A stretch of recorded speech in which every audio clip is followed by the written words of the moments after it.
The broadcast is now starting. All attendees are in listen-only mode. Good afternoon and welcome to the Society of Teachers of Family Medicine, or STFM, sixth and final webinar on precepting and teaching physician. My name is Tom Van Sage and I'm STFM's Director of Online Education.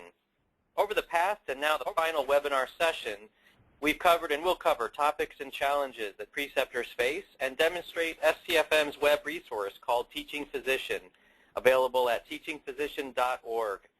Today's webinar is titled Community Preceptor Evaluation of Medical Students and will be led by Dr. Vincent Winkler-Prins at Georgetown University Hospital.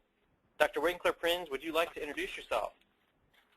Yes, thanks very much, Tom. It's a pleasure to be here this afternoon with whoever is attending. I've been at Georgetown for 3 years, and prior to that I was at Michigan State University, and prior to that I was a community preceptor, as I hope many of you are, and struggled hard to try to figure out what I was supposed to do with these students I had in my office. So part of my incentive for doing this was both to help any of you who are out there in community practices working with students try to figure out how to do the work of evaluating students better, and also, of course, for my own interest as a clerkship director to help further this cause. So that's me. Great. Thanks so much. You will be perfect for today's topic and webinar.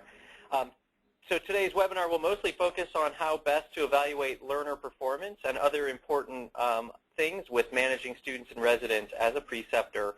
At the conclusion of the webinar, we will be happy to answer any of your questions. Just click on the questions box on the right-hand side of your screen to enter your question in writing and submit it, and we'll take those at the end of the webinar.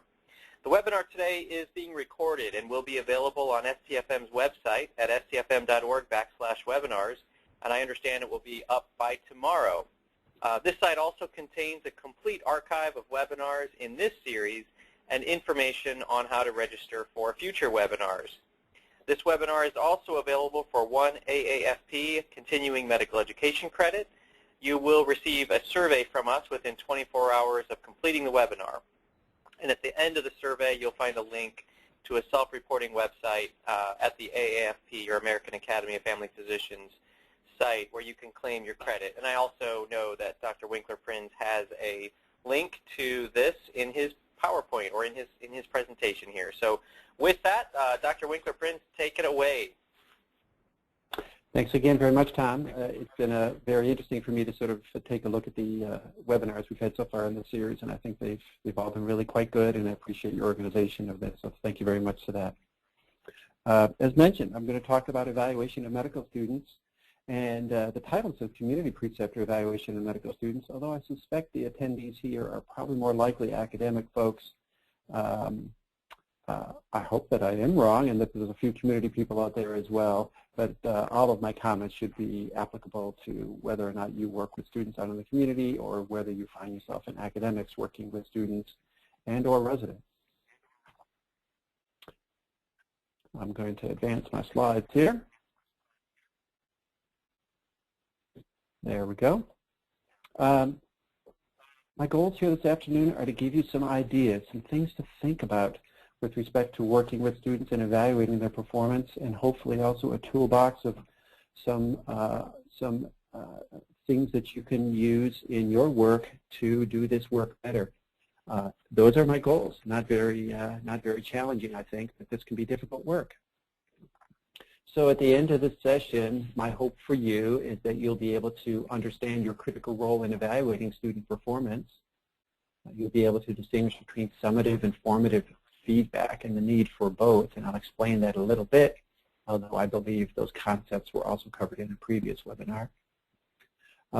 You should also understand that evaluation should be performance-based, should be based on observable behaviors, should have clear expectations, and should include opportunities for feedback along the way so that students can self-correct and correct with your input, of course. I need you to understand better the need for more effective medical student evaluations and how to deliver more effective medical student evaluations by use of grading anchors. So that's what I hope to accomplish here in the next 40 minutes or so. First, a shout out to all of you. Thank you. The vast majority of the preceptors out there working with students do so without any kind of remuneration other than goodwill and a desire to make a real difference in the careers of physicians-to-be. And I was there for many years, 10 years, in rural practice doing this kind of work. And having another student work with you can certainly adds to your day, but can also add a tremendous amount of intrigue and joy to your work as well. And that's why I did it, and that's why I continue to do it, and it's what I love. So thank you. We must evaluate medical students. And I think to some folks in academia, this is like a duh, but to folks who are working out in the community, that may not be obvious that one of the huge expectations we have of them is at the end of their work with the student, they need to complete an evaluation of student performance. And this is essential for their becoming physicians and graduating from medical school. So the Liaison Committee on Medical Education, the LCME, requires that we do so. And generally these evaluations consist of both mid-clerkship and final evaluations. Students, of course, need it to become better doctors. How are you supposed to figure out what you're supposed to do if it's not being evaluated and not being made explicit? I think I remember well when I was a medical student that I had a vague understanding of what I was supposed to do. But I think the best students around me were those that just sort of, quote, got it. They sort of figured out what they were supposed to do, did it, and did well. But there were some for whom that was never really understood, or they never really quite figured it out, and we need to make that more explicit. The majority of a student's grade, whether it's a family medicine clerkship, a required clerkship in which they're acting more like clinical clerks and not just observers of you or shadowing, is made of their clinical performance. And so we need clinical performance evaluations, so you working with the students are essential to make that happen. That doesn't mean we like to do it, and it can be very, very difficult. So let's talk about that a little bit more. Formative versus summative feedback, both are important. Well, what's formative feedback? What's summative feedback? Formative feedback would be corrective things that you tell students along the way that are intended to give them thoughts about their work to date and ways in which they can improve what you've seen and what you've observed. Summative feedback is what they get at the end, and that would be their final evaluation. And those are critical differences. One of the tools, and this is a tip for you all that I found very useful when working with students, is that when you give them feedback, tell them that you're giving them feedback, which is to say, turn to the student and say, I'd like to give you some feedback, and go ahead and do so. So why? Students often complain that they get zero feedback, and some interesting observational studies have shown that if preceptors make it explicit that I'd like to give you some feedback, even though they may spend no more time than other preceptors who don't make that explicit, student perceptions of feedback actually increase. So they feel that you've given them more. So one of the things I find useful if I have some comments for the student is to make it explicit. Some feedback, as mentioned, was covered in a previous webinar called Providing Feedback to Students. And I think while I'm here, I'm going to link to that very briefly. And so for those of you who may not have spent any time yet on teachingphysician.org, we have all the previous webinars listed right here that you can take a look at and learn from. And as I mentioned previously, I've taken a look and I found them actually quite interesting. So do spend some time taking a look at Teaching Physicians. It's got a lot of useful information. One of the things I also thought I'd show you right now was an evaluation of feedback and what it could look like when it's done well. And I'm going to go to the website again, and I'm going to go here. I've already logged in. I'm going to go to Preceptor Resources and Evaluating Learners. And you can see here's a list of resources that we have on evaluating learners, and some of the stuff I'm talking about this afternoon would be included here. But I'm going to go now to the video library, and I want to show you one example of very explicit feedback that I like. So you want to make sure Mr. Kavanaugh gets in with Rebecca for counseling before he starts his nicotine replacement therapy? Sure, I can do that. Anything else? That's everything on the plan, but I do want to give you some feedback on your interaction with Mr. Kavanaugh. I noticed that you approached him with advice rather than with motivational interviewing during this visit. I felt like you were browbeating him just a little bit rather than helping him explore his own motivations for quitting. And in my experience, patients who are really not ready to quit are generally not successful in their quit attempts. You can see examples of the same kind of feedback given in slightly different ways by going to level 2 and level 1 feedback. But I think that's a nice example. You can see this physician made it very explicit. I'd like to give you some feedback, and grounded her feedback in behavior that was observed in the room with the patient and with the either student or resident. So for the purposes of the remainder of our discussion, generally evaluation of the medical student performance, I'm going to equate that with summative feedback, the thing you do at the end of the clerkship in evaluating student performance. So one of the things you need to know, obviously, when you're working with students is, who is this student? And are you dealing with a first or second year student? Are these preclinical students? What are the expectations that you are to have of the student? And the only way you can really know this is by sitting down with them for a minute, if you have a minute, although it's very important to do so, and figure out what are they supposed to be doing. I work predominantly with third-year medical students on a required 1-month family medicine clerkship at Georgetown, but I also have students from a clerkship for an experience we call ambulatory care, which is primarily a shadowing experience with them working in the community. So that's one of the first things you need to know is what kind of student are you dealing with. The other thing you need to know is what percentage of a student's final grade is based upon their clinical performance, that is the stuff that you're going to be evaluating, and what else makes up the student's grade.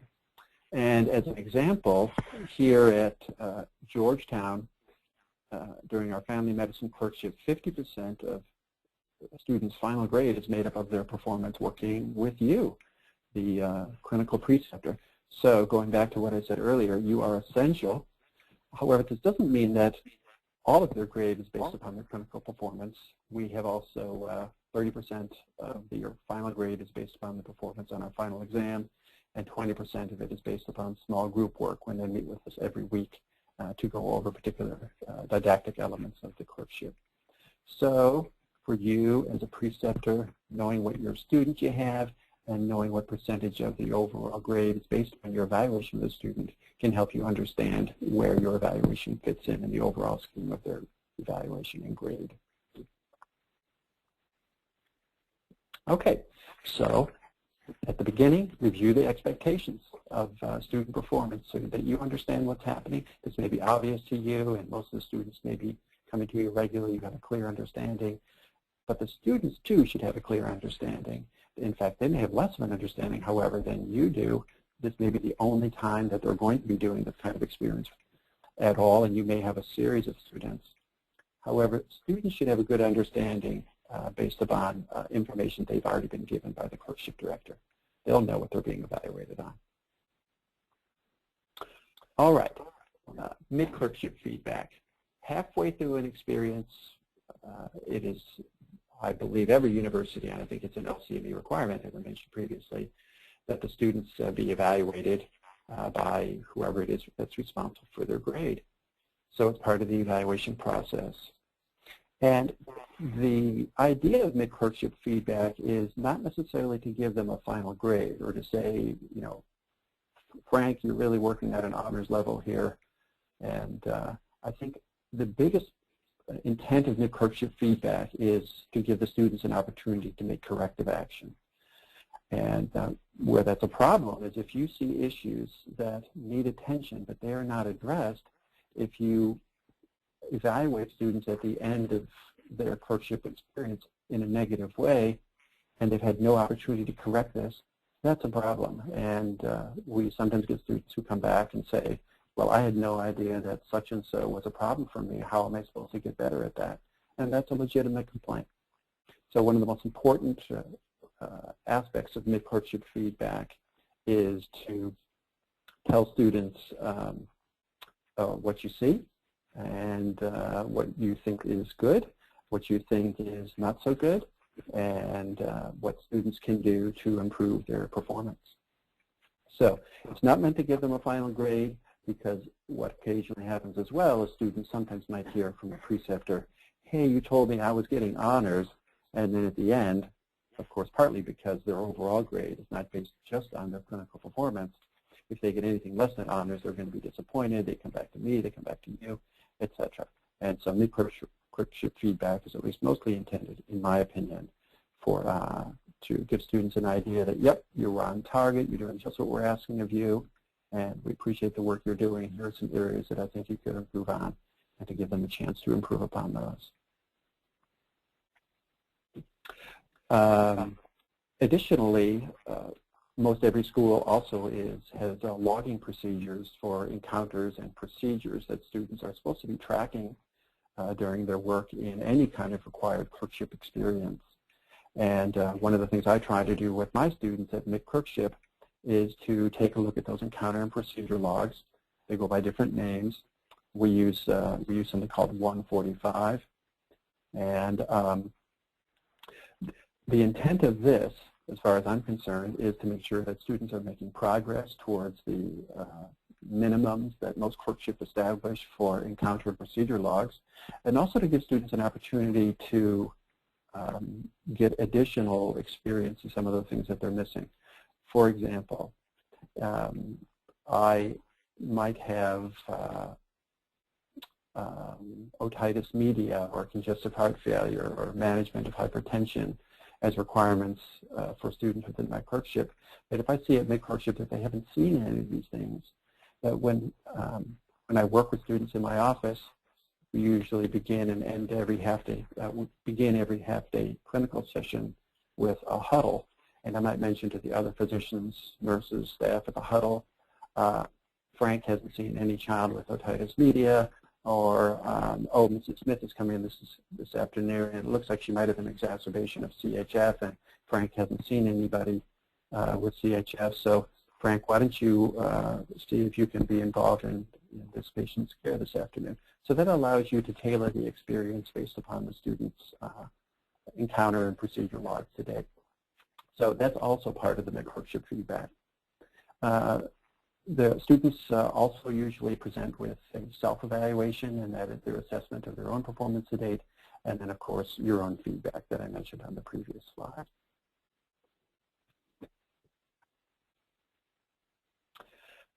I want to talk a little bit now about the final evaluations of students. And one of the key things and one of the objectives that I mentioned early on is that final evaluations should be based upon competencies. These should be things that you have witnessed with the students. And evaluation should not be relativistic, and it should have performance anchors. So what I've done here in this slide is I did a screen capture from the final evaluation form that we complete on students' clinical performance. And this is in the category of history taking, as you can see circled there. So in this category of history taking, we've got a number of different clinical anchors. For example, in the inadequate performance significant deficiencies column, we have it says I believe there, generally incomplete, frequently disorganized, does not focus on the patient's problem, important information is usually missing. So if you have a student who is performing at that level, then that's the checkbox. You see the checkboxes right beneath that you should be ticking. If, however, you find that students' history taking is generally complete with good organization and usually includes all the important information, then you should click expected performance. If it's complete and thorough, well organized with all important information consistently included, that would be consistently performs above expectations. So I will talk a little later about some of the gotchas, some of the occasional problems that we'll see in evaluating student performance. But one of the more common ones is not grounding student evaluations on real life performance. So use these performance anchors. I believe all schools have these in their forms. If they don't, I believe they should. And the intent is just what I mentioned, and to make sure that these are written, of course, for students who are expected to be performing at this level as third-year students or whatever year student they are. So I hope that that's clear. So another column that I need to evaluate students on with regard to their clinical performance is their physical exam skills. And that's circled there again in the middle, as you can see. And this too has its own set of anchors. So for example, if the exam skills are incomplete, superficial, cursory, or inaccurate, and they miss major findings frequently, then it's this first checkbox here that you would use to evaluate their performance. And same thing at the far end. If it's consistently complete and accurate, all findings included, subtle ones are elicited, then we would generally say that that would be exceptional performance in that particular field. However, what you want to be careful of is if you haven't witnessed something, if you haven't had any experience witnessing a student examining a patient, then make sure that you don't give them an expected performance. You should have an option of clicking did not observe. So I've had occasional students come back to me and say, how could you have said that I was performing at an expected level when you never observed me do that? And a legitimate complaint. So make sure when you do evaluate students that you're really evaluating them on something that you've actually observed, seen, witnessed, etc. So, and one last shout out, because I suspect this was probably talked about in previous webinars, is that the more direct observation that you can do with students, the better. It's my opinion that the students' strongest clinical skills are at the end of their second year of medical school. And over the course of the third year, they learn focused physical exam skills. They'll learn how to do a neurological exam, or how to examine the acute abdomen, or maybe they'll learn how to hold and wield an ophthalmoscope if they do ophthalmology or some other surgical subspecialty or so. But they're generic best skills they probably have at the end of their second year, and then they deteriorate over the course of their third year some. Partly because they may witness shorthand versions of those exams that you and I do, and they may not understand why we take some of the shortcuts we do, etc. So I will do a shout out to all of you as much as possible to go and witness your students examining patients. So that's one of the models that I'll sometimes use in my office when I'm working with a student is I'll take a look at the schedule with them together. We'll maybe take a look at the list of a number of patients that might be important or prudent for them to be part of. I might go in with a student and have them lead the encounter, and then I will be a scribe for a student. I may have them go in, obtain a history, come back out and get me, not present to me, but go back into the room and then present the history to me, and then I can actually write the note as they're talking to me and make any corrective actions or ask for any clarifying questions. And then as we transition to the physical exam, I can observe the student doing some parts of the physical exam, and then I can give them feedback on that later, as well as perform those parts of the exam that I also need to do. So I'm going to leave my brief shout out to more direct observation right there, but it is discouraging to see how few witnessed physical exams students really get in their third year. And they're, of course, now evaluated on some of these skills when they take the Step 2 CS exam. Sometime, usually in the beginning of their fourth year as medical students. So please give it a try. Okay, comments. So it's one thing to fill out this evaluation form on students' history-taking skills, on their physical exam-taking skills, on fund of knowledge or their presentations, but it is even better if you can give us comments, and the more detailed, the more enriching, the better. And it is really, really helpful. And students love it. Generally, students do really well. And it's the clinical part of students' work generally in the clerkship that's most highly regarded. And having led clerkships in 2 different settings, I can attest to that. And we spend a lot of time on didactic work with students, and that's really important. But what do the students really love? They love to work in the offices with people, and that's where they really get the satisfaction of being real doctors. So your comments, the students love that, and they need that. So if you provide no comments, then one of the things that we as clerkship directors will sometimes do is we'll pull generic comments from these evaluation forms, the ones that I showed you on the previous page, and I'll show you again in just a moment. And it sounds very generic, and it is very generic, but something we need to put something in these evaluation fields. And many of these students I will not know. I don't work with all the students. I work with only 1, 2, or 3 of the whole number I might have with me over the course of a month. And I don't know the rest of them, so that's where you come in. So comments are essential for students who are either at the margins of their performance or who are excellent. And for those in the middle, it's not as critical, but I'm going to urge you to try to get as many comments as you can for students at any level. But it's particularly important for those who are on the margins or who are either excellent or not doing well at all and you're failing. So final evaluations, we're still talking about those, are summative, but most schools also have areas for you to write in formative comments. And basically, those would be places in which you can say, hey, I really think the student is making progress towards her note writing, and I gave her some explicit instructions as to how to improve those, and I encourage her to continue to work on that. You may not want those to be in the overall evaluation, but you may just want to offer some clues or links to others yet to come in working with those students as to issues that you believe the students should work on. Those are also extremely, extremely helpful. So providing comments, let me explain in a little more detail what I mentioned in this past slide, and that is if you evaluate students' performance but don't offer any comments, here is what I end up sometimes doing. Let's say, for example, a given student was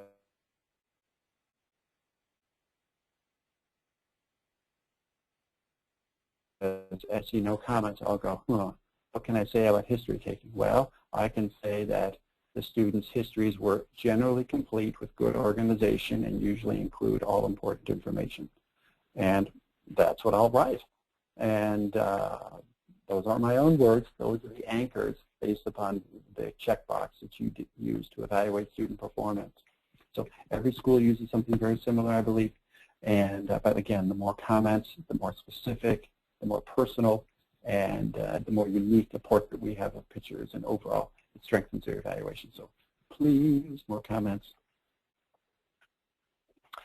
I thought it would be useful at this point to maybe illustrate to all of you examples of what I believe are good comments, and then ultimately some comments that I think could be improved. And I'm not naturally very good at this, and that is to say,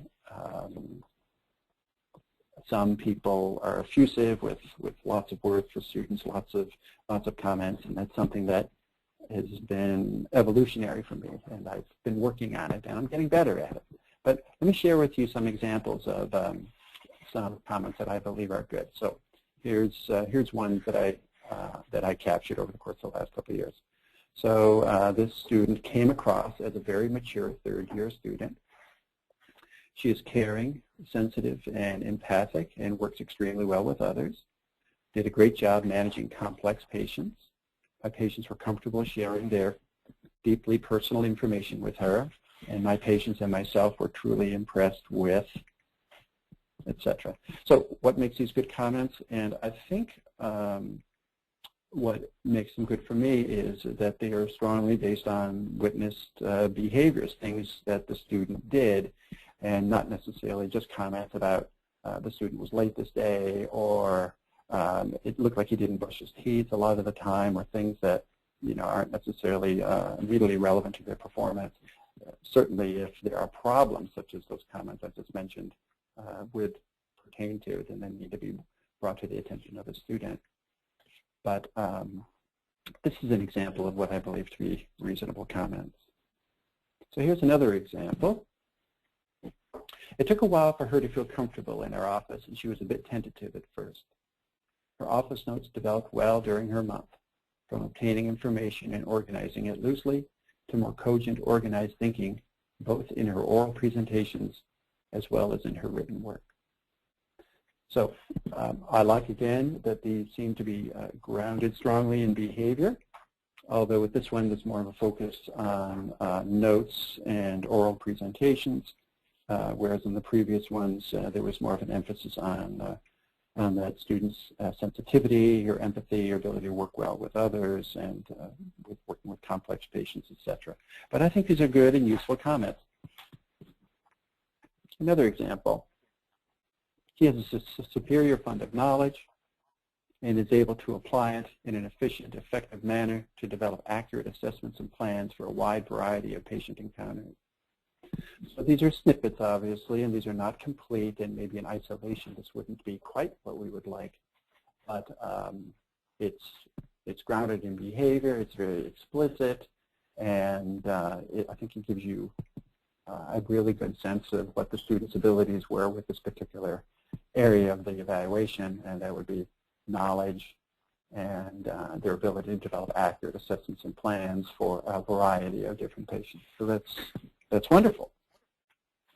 Here are some that I pulled out that are not so good. And she was very nice and friendly and did well on seeing patients and writing the notes. Honors.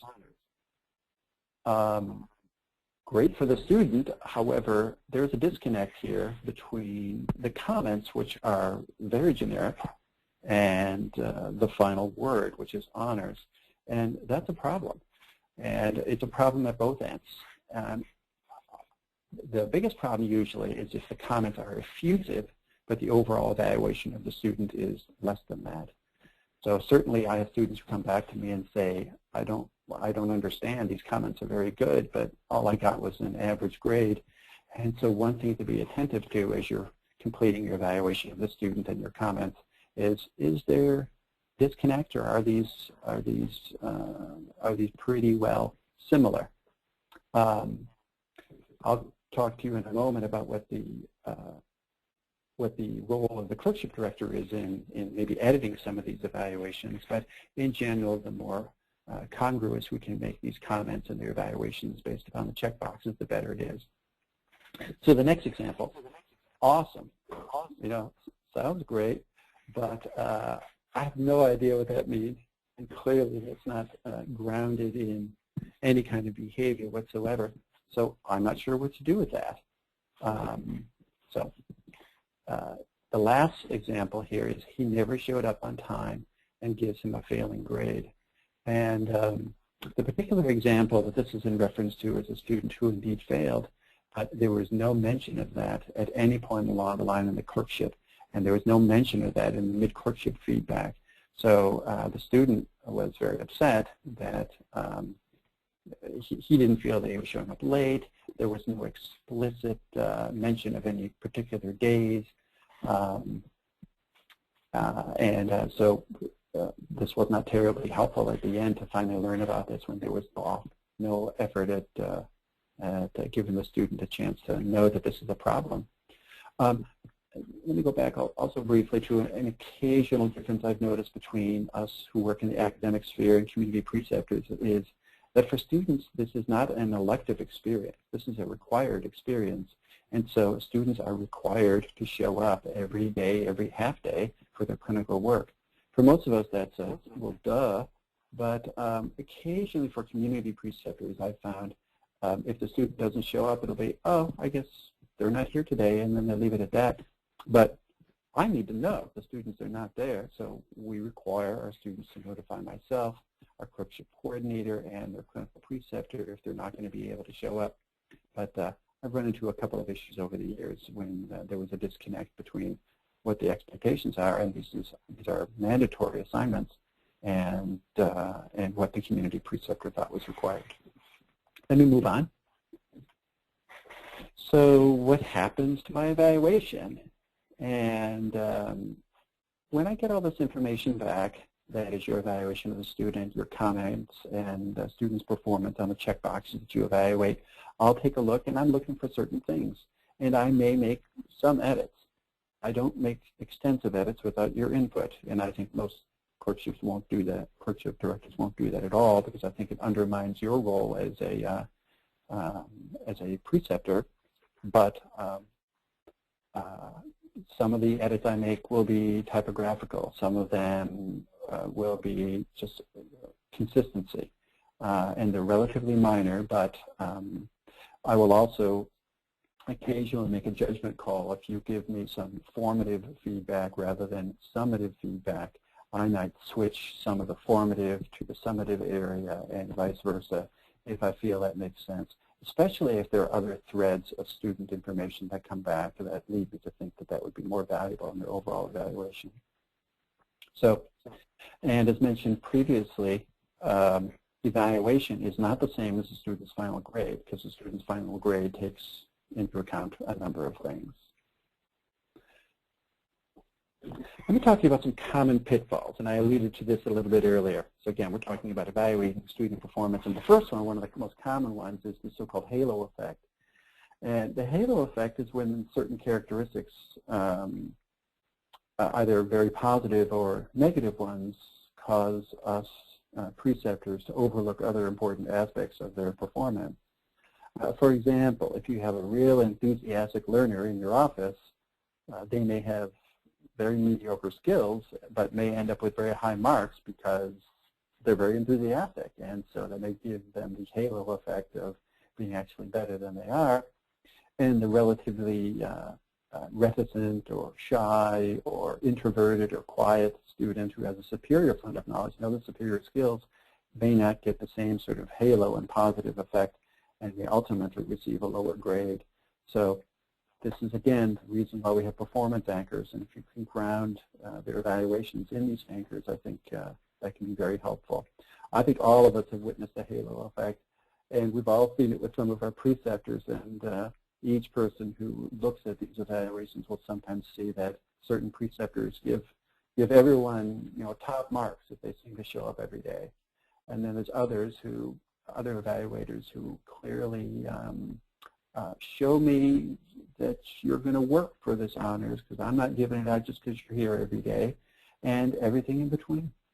And so as a clerkship director, I'll sometimes go back to my preceptors who are on the margins of being overly effusively positive or really stern with any kind of positivity, and give them some suggestions. And one of the most useful ways I find of giving them suggestions is show them examples of comments that are helpful, and give them some specific benchmarks by which to measure themselves. So that's the halo effect. The Lake Wobegon effect, I'm sure you're also all familiar with them if you've ever listened to Garrison Keillor, and that is everyone is above average. And we know that in undergraduate and medical student education, grade inflation is a problem. And rating everybody above average does not help, and this is another reason why use the performance anchors is one of the themes of the day, and to prevent that from happening. Having said that, it's a competitive world out there, and the students are often vying for very competitive residencies, and they want the honors, but I think we do them, we do the public, we do our discipline a disservice if we don't try to stick as much as we reasonably can to performance-based grading anchors. The next one is the OOPS effect, and the OOPS effect would be basically describing its shortcomings without providing any specific incidents and ways in which the student could have done better. For example, if you describe a student as not taking feedback well, or a student being very defensive, it is most useful if you provide that with some anchors, like on April 24th in the afternoon, we discussed a patient with so-and-so, and afterwards I think that I gave you some corrective actions, but I really felt that you were backpedaling and were very defensive, and that was a little concerning. So it'd be nice for the student to hear that, particularly at mid-clerkship. But if you offer these comments at the end of the rotation, especially if they're negative, and the students haven't had a chance to really hear some of them, respond to them, or know exactly what they're grounded in, then that's a potential problem. So another common pitfall was but you never told me that. And this is largely the responsibility of the clerkship director, making very clear how the students' performance are being evaluated. And that would be stating at the end of the rotation that a learner has fallen short of expectations that were not clearly stated during the rotation, or weren't reviewed at mid-clerkship if there were some problems that needed some corrective action.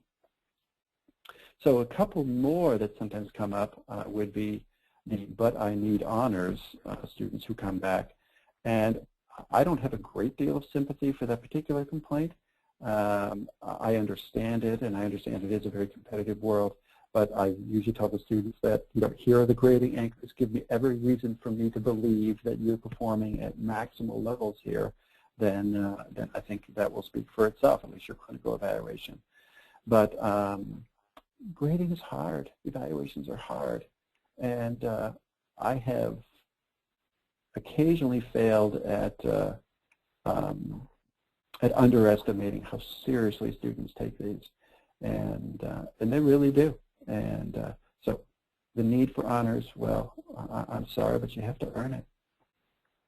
So, and then there's the should they pass, realizing at the final evaluation that despite your efforts to remediate students, maybe you've talked with them about problematic behaviors, mid-clerkship evaluation, but then you're finally sitting down and you think, oh my gosh, I don't know if I can pass the student. What should I do?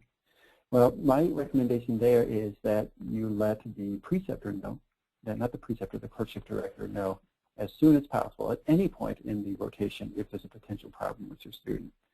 And it's really crucial early on to notify me or your clerkship director if you see a potential problem, even if you're not sure.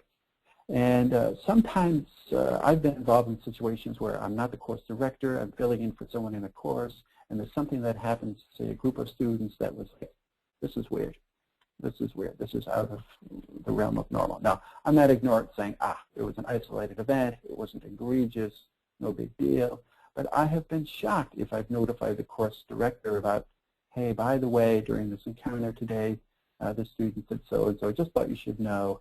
I've been shocked when some of these folks have come back to me and said, oh, thank you for that information. I've witnessed some other things that were a little unusual, and this is another breadcrumb that can help me really evaluate the student and watch for potentially problematic things. So please don't let us know at the end if you see anything that you believe could be potentially aberrant. And even if you meet with the student only a couple of times, if there's something that just feels wrong to you, please pass it on to us. So additional suggestions, as I mentioned earlier on, I myself have not been very effusive with comment giving. I was not very good at it, but one of the best ways I found to do so, and that's helped me, is to take a look at the dimensions in which we're evaluating student performance. So in particular, things like history taking, or written presentations, or ability to synthesize data into assessments, or fund of knowledge. And I'm actually reading from a sheet of paper I have in front of me here, and these are some of the categories in which we evaluate our students. And from these, you might be able to say, oh yeah, I can offer some suggestions as to the student's ability to synthesize data into assessments or their fund of knowledge. And then you don't feel like you have to come up with these comments spontaneously. You can sort of use the clues of other assessment pieces in the student's performance to help you. So bullet point number 2 would be make sure that you solicit input from all the folks that are working with your students. And I work in an office with a total of 7 different providers, and I'm not there as often as many of the other providers are. So ask them and make sure that your input is solicited from all the folks who are involved, not just the providers. Ask the MAs, ask the front office staff, ask the nurses, ask the practice management director, whatever. How's the student? How are they doing? Anything in particular? As mentioned earlier, make sure you contact the clerkship director if there's any potential problems. Threads are really important. And a plug for getting your evaluations done as soon as possible, because certainly the half-life of my ability to retain information about a given student is minimal. And so I urge you to get it as soon as possible. Thank you. So most of the content here that I wanted to discuss with you this afternoon is I'm done with. I wanted to share a couple of resources with you, teachingphysician.org. I've drawn some of the material that I've discussed with you now from that website. This is a book called Teaching in Your Office that I believe is the second or third edition of that I found useful. It has sections on evaluating students, how to prepare your office to have a student, different ways of working the student into the clinic that don't just involve the same sorts of things that most you and I do. The students see 3 or 4 patients, they come back out, they present to you, go back in. That's a traditional model, but not always the best model. So these are some useful resources for you to think about. And I think that's largely it. I did want to say that evaluating students is a requirement. As I mentioned previously, it is competency-based. It should be anchored to performance measures. More comments, please. Very, very helpful. So for those of you who may be watching this on the website later on, if you click on that link, you can also go to a survey. There are 3 questions there that you can complete. You can get an additional 1 hour of CME credit. And I am done. So I'll give it back to you, Tom, and thank you very much for everybody's attention. Thank you. That was a terrific presentation, lots of interesting and useful bits of information and advice. Right now we have time for some questions and answers before we end the presentation. So please, again, send them via kind of like the internal email in the GoToWebinar at the right-hand side of your screen. You could just type in questions, and then we can answer them. So just to kind of get things rolling, Dr. Winkler-Prins, I loved your summary of formative feedback, summative feedback. I thought that was really clear and concise, and it made really good sense. Actually, a lot of what you were saying reminded me of a book I read in graduate school. I think it was called The 1 Minute Manager, where just Sure. providing feedback within really timely feedback very quickly is important. But I was just curious. I mean, you mentioned that you aren't personally very good at the comments in particular, and I guess I wanted to see if you'd be comfortable sort of elaborating on that. I mean, what is it about that you said it's kind of a work in progress? I mean, maybe you could just kind of talk a little bit about your experiences and why that hasn't just come very naturally. Sure. I think I don't have the gift of words as some people might, so I am not natural at offering feedback to the students I work with. And so I found that early on in my working with students, I wasn't using the clinical anchors to sort of help me think about how to ground perform. I was just hoping that evaluations of students would come to me spontaneously. That at the end of it, all of it, I would sort of say, well, the student was great, they showed up every day, and they seemed to be learning, and they were enthusiastic, and that was good. And but instead, what I've learned, and this is partly probably just my own self, but partly realizing that we have these anchors of student performance that can help you guide your thinking with respect to these students. How able are they to synthesize data? How self-directed are they in their learning? Are they professional with staff and with other faculty members? And what are they like when they're with your patients in the room? And so having these categories that the medical students offer us, I think, has helped me think more broadly about the various types of ways in which we evaluate students. And then I think that's helped me move beyond just the halo effect that I think was evaluating a lot of students using the halo metric earlier on in my professional life. Does that make sense, Tom? Yeah, no, that was great. Yeah, I really thought your explanation of the pitfalls, the halo effect, like woebegone, the oops, I thought those were really good descriptors. I mean, in the section on should they pass, I mean, is there ever a scenario where you would fail a resident or a student, a student in a precepting situation? Yes, certainly. So just a couple things. First, we have a requirement that students have to pass all the required elements of the graded elements of our clerkship in order to pass. And not all schools are the same, so and that is to say, it's possible that the student could fail the clinical part of the clerkship, but do so well on other graded elements of the clerkship to pull their grade up to the pass level. So most schools don't allow that, and if there's really concerns about students' clinical performance, that they would want to identify it and offer students opportunities to remediate their performance. It's kind of a way. But yes, we don't get a lot of students who fail every year in our school, and the whole idea of failing students is also one that's very, very interesting. But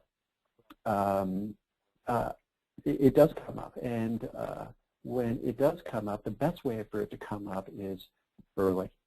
And it is really a problem when it comes up at the end of a 4-week experience, a 6-week, an 8 to 12-week, depending about how long your required clerkship experience is. And as you can tell this afternoon, it's really the clinical clerkship that I focus my attention on. Because then there's really no opportunity for the students to correct. But if there is a problem and you believe there's a problem, I need to know. And then usually what I'll do is I'll meet with the student personally. And I'll say, something's not working here. And I'm not sure what's working, and these are some thoughts and some observations that the people at the office that you're working at has had with respect to your work, and I want to know your own thoughts on that. And I'll see what the students have to say. But from that point on, we will watch that student, and we'll watch them very, very closely.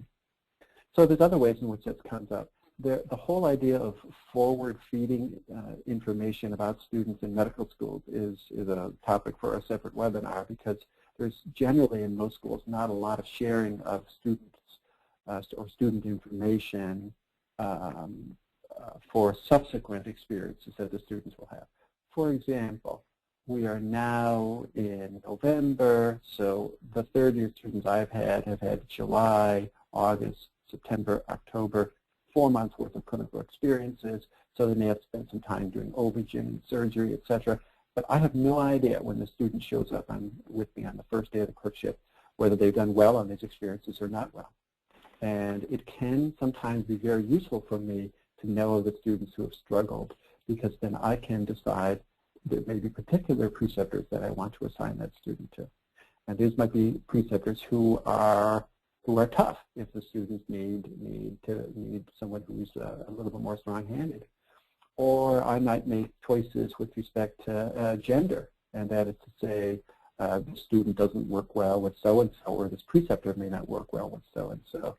And so those are occasional things that do come up, but the earlier I know, the better. Do we fail students for the clinical evaluation? Sometimes, but I get no more than 1 to 2 per year. And I suspect most of you don't get a lot more than that either. Good. Well, that's a good answer. Sounds like just kind of lots of communication early on is the key, and that will hopefully avoid those kinds of painful situations. So we do have a question. We do have a question from one of our participants, and I'll read it to you, and you can kind of take a stab at answering it. So it starts, I had a special needs student. I identified and modified my feedback accordingly. I also talked to the program director. When it came to the written evaluation, I had time to do it over a longer time so that he could clearly understand the comments. A bright student, but totally lacked people skills. Any comments on how to direct feedback on the evaluation so as not to destroy the student who is fragile? Yeah, well, the students clearly need to know that there are problems here, because those problems are going to be dogging that particular student for the rest of their life. And it's one thing to give a student comments and feedback, and it sounds like the person who submitted this question clearly spent a great deal of time thinking about how to give that feedback effectively. But it's another thing as to what happens to the student when they get that feedback. And I think if we ground whatever feedback, if it's negative, with in the traditional feedback sandwich, that can sometimes help. That is to say, these are marvelous attributes for you, but there are some things that need some help. And then that can, of course, be some assistance. Where the problem comes in is if the student really is incapable of correcting aberrant behavior. And if a student really doesn't have the people skills, then at some point that needs to be taken care of. In my opinion, that may not be you. It could be you, but it may not be you, and it may be the job either of the clerkship director or someone above the clerkship director within the dean's office who may be responsible for pulling together threads of problematic student either behavior or performance in some way, and then meeting with those students to try to put corrective actions together. And there is sometimes, I think, a culture of, oh, I really don't want to evaluate the students negatively for fear that that's going to create a disproportionate amount of work and grief for not only the student but also for you. And I mean, there is something to the idea of the 80-20 or 90-10 effect, and that is, 10% of the students take 90% of our effort, or things like this, because most students figure that out.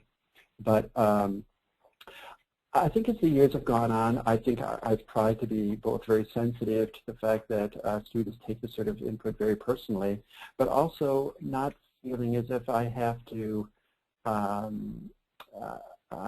need to give them honest feedback on their performance, and if it's not there, they need to know that. And what happens to that is a little tricky, but if you have a very fragile student, I think it's also going to be your clerkship director and maybe the school's assistant dean for students or someone else, like I said, who's involved for the larger issues of student performance that transcend just the clerkship, so they can track that students and give them opportunities to improve. So I'm not sure I quite answered the question as best as I would like to have, because this is a difficult question, but that was my stab at it. No, nice job. I thought you did a great job, and it's not an easy, certainly not an easy topic. So, well, I tell you what, that looks like our one and only question for today. Okay. So why don't we call it a wrap? Thank you, Dr. Winkler-Prinz, for the great job you did with the topic, the materials, and answering our one question. And thanks to everybody out there who participated in the Society of Teachers of Family Medicine's 6th and final webinar on precepting and teaching position.